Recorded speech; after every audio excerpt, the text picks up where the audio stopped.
ہمارا دوسرا تیسرا دن ہے تیسرا دن تو ابھی وہ کتاب لانا چاہیے نا. جیسے کہ اگر کتاب بیٹھے نہیں سننا ہو تو پیچھے جاؤ, سننا ہو تو آگے جاؤ. کوئی گناہ کا کام تو نہیں تھا, کتاب نہیں پڑھتے جیسے کہ اسی کو پڑھنے جائے گا, اسی کو رہ جاؤ گے اسی کو رہ جاؤ گے. اور آگے بڑھو ایک پرانی کتاب کو پڑھ پڑھو, اسی میں صلاحیت بن جائے گی, اسی میں غور کرو, اسی میں ساری چیزیں آ جائیں گی, پڑھتا رہ جائے گا انسان. اب انسان کو ثانیہ کی کتاب آپ پڑھنا شروع کرے گا تو اس کے لیے 5 سال چاہیے وہاں تک پہنچنے کے لیے. زیادہ جب تک سال ختم ہو جائے گا, ابھی دیکھو چھٹی ہو جائے گی کب سب ماحول ختم ہو جائے گا, پھر تعلیم ہوگی, امتحان سوال ہو جائے گا, تو نوٹ والی نہیں ختم ہو پائے گی. اس وجہ سے جو چیز پڑھائی جا رہی ہے اسی کو دھیان لگا کے اسی کے زیر زبر پہچان, اسی میں سب کچھ آ جائے گا. ٹھیک ہے, اس کو مطالعہ کرتے رہو, اس سے انکار نہیں, مطالعہ ہوتا رہے, لیکن میرے وہاں اس کو پڑھنا یہ سمجھ میں پڑھو شروع کیا تو پڑھی, لیکن اسی پر تکیہ نہ کرو. ہم یہ کہنا چاہتے ہیں اس کو چھوڑ دو اور اس کو اسی کو پڑھتے رہو. تب اس کے لیے پھر 1 سال اور چاہیے, 1 سال کا ہاتھ ملے گا تم کو. وقرأت قصة الهجرة النبوية قصة لا أعرف أني قرأت قصة أكثر تأثيرا وأجمل تصويرا من هذه القصة التي يحكيها المؤلف في صدق وبساطة. يدخل رسول الله صلى الله عليه وسلم المدينة وقد تعلقت به القلوب وتمحت إليه الأبصار, وتتقدم قبيلة وتقول في صدق وإخلاص: يا رسول الله هلم إلينا إلى العدد والعدة والمنعة. فيقول: فداه أبي وأمي خلوا سبيلها فإنها مأمورة.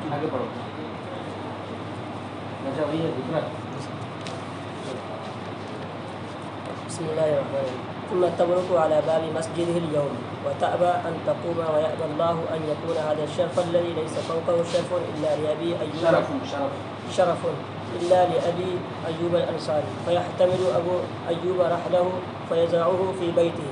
وأقرأ سرور أبي أيوب بهذه الكرامة الذي ساقها الله إليه وإخلاصه في ضيافته.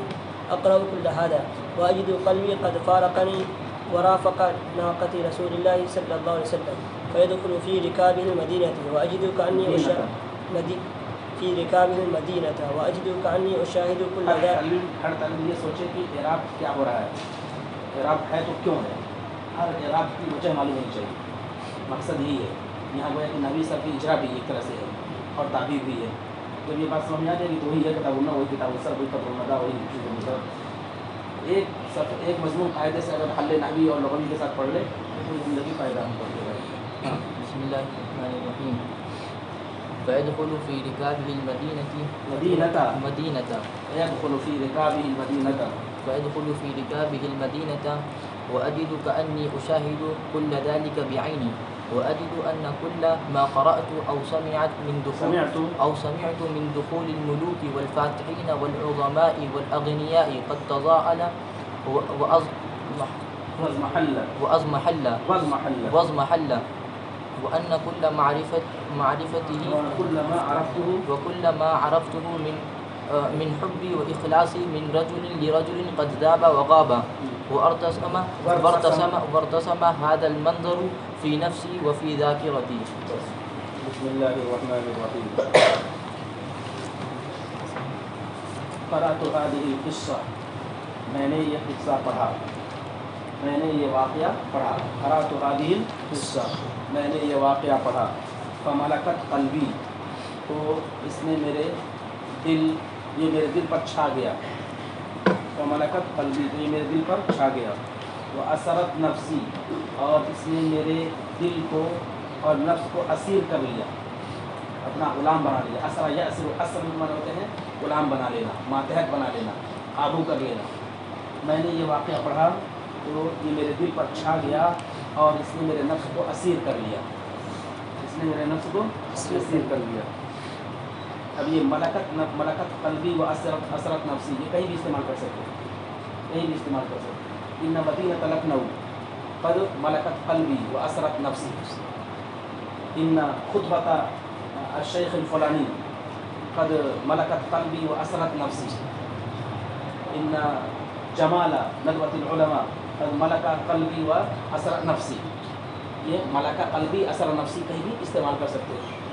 تو آپ کو کسی شخصیت کا پورا اثر ہو جائے آپ کی ذات کے اوپر، اور کسی شخصیت کا پوری تاثیر آپ پر چھا جائے، تو اس کے لیے ملکہ قلبی و اثر نفسی، اثر یا صرف اثر معنی ہوتے ہیں اسیر کر لینا، قید کر لینا، اپنا ماتحت بنا لینا، اس معنی میں نے یہ واقعہ پڑھا فملکت قلبی و اثرت نفسی، تو یہ میرے دل پر چھا گیا اور اس نے میرے نفس کو اپنا غلام بنا لیا، اپنا اسیر کر لیا۔ وعرفت ان وراء العيش الناعم واللباس الفاخر والطعام الأنيق والقصر الشامخ حاجة تقاصرت عنها همم الأثرياء والملوك۔ وعرفت اور میں نے جانا ان وراء العيش الناعم، یہ پرتکلف زندگی، پرتنعوم زندگی، پرتنعوم نعمت سے پرتنعوم زندگی کے پیچھے، تنعوم نعمت سے پر زندگی، پرتنعوم زندگی کے پیچھے، واللباس الفاخر اور فاخرانہ لباس اور شاہانہ لباس کے پیچھے، شاہانہ لباس کے پیچھے،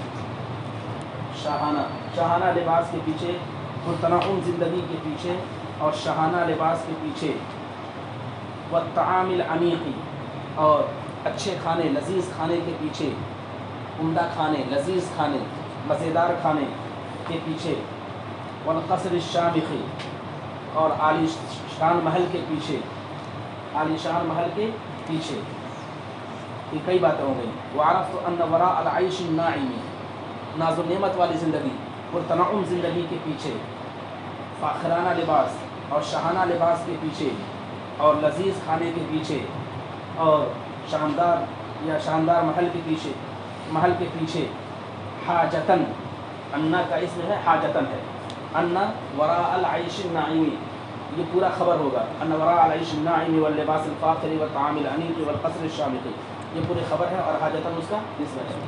ان تمام چیزوں کے پیچھے ایسی ضرورت ہے، تقاصرت عنها همم الأثرياء والملوك، جس کو پانے سے مالداروں اور بادشاہوں کی ہمتیں عاجز ہیں، جس کو پانے سے بادشاہوں اور مالداروں کی ہمتیں عاجز ہیں، بے بس ہیں۔ تقاصر عنہ، عاجز ہونا، بے بس ہونا، ان کی ہمتیں کوتاہ ہیں۔ تقاصرت عنہا همم الأثرياء والملوک، ان کے پیچھے ایک ایسی ضرورت ہے جس کے پانے سے مالداروں اور بادشاہوں کی ہمتیں عاجز ہیں، بے بس ہیں۔ ولذتاً جہلها اصحاب الشہوات والمعدات، اور ان کے پیچھے ایسی لذت ہے جس سے شہوت والے اور معدے والے ناواقف ہیں، شہوت والے اور معدے والے ناواقف ہیں۔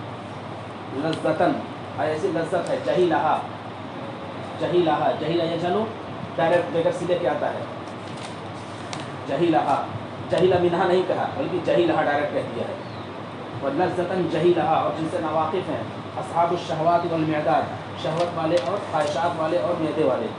ورجعت الی نفسی، اور میں نے اپنے نفس سے رجوع کیا، رجعت الی نفسی، میں نے سوچا یا رجوع کیا، میں نے سوچا، ورجعت الی نفسی، میں نے سوچا، فوجدتها تطمح الی هذه الحاجة، تو میں نے اس کو پایا کہ وہ بھی اسی ضرورت کی مشتاق ہے، اسی ضرورت کی متمنی ہے۔ تطمح توقع رکھنا، متمنی ہونا، میں نے دیکھا، میں نے پایا اس کو کہ وہ اسی ضرورت کی متمنی ہے۔ وترغب فی هذه اللذة، اور اسی لذت کی خواہش مند ہے، اسی لذت کی خواہش مند ہے۔ اب دیکھیں دو تعبیر آ گئی، طمح الی رغب فی، دونوں ایک جگہ استعمال کر سکتے ہیں۔